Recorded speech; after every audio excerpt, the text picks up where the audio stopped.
Recently, I upgraded my iPhone to the latest iOS version and I did notice that my battery seems to be draining off a little faster than before.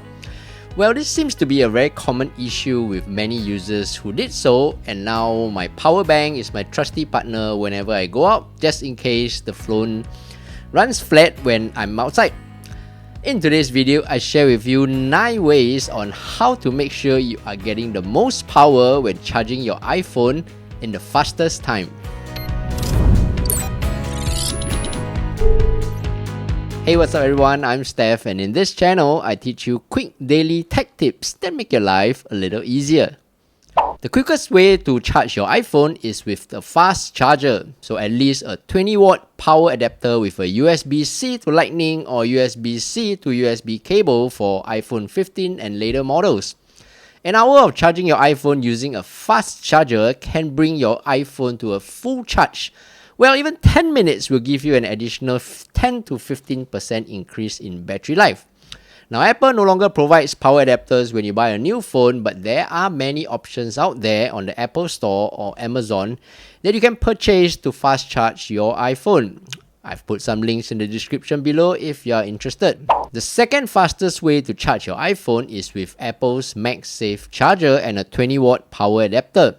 But for this to work, you must own either an iPhone 12 or later to get the faster 15-watt wireless charging. So 30 minutes of wireless charging should get you to about 30% battery life. Again, I've also put some links in the description below if you want to purchase this. We sit in front of our laptops and computers all day, and our laptops and computers come with USB ports. And sometimes we have the tendency to just use those ports to charge our iPhones, which are usually just beside us. However, do know that your computer will always charge your phone slower than a wall charger or wireless charger. This is because the output from a computer's USB port delivers way less power, as it's meant for data transfer and minimal power charging. So if you are in a rush to increase your battery life before going off, don't charge it using your computer. Heavy usage during charging, such as streaming or gaming or just browsing your iPhone, can significantly increase charging time due to increased power consumption. For optimal charging speeds, minimize or totally avoid using your iPhone while it's connected to the charger. I know we can't keep our hands off our phones most of the time, but during this time, it's best if you want to quickly charge up your phone to leave it there. Background processors continue to consume power even if your iPhone screen is off. So for optimal charging performance, power down your device before connecting to the charger. Be aware that plugging in may cause the device to restart, so the best way is to plug in the power before powering off your device.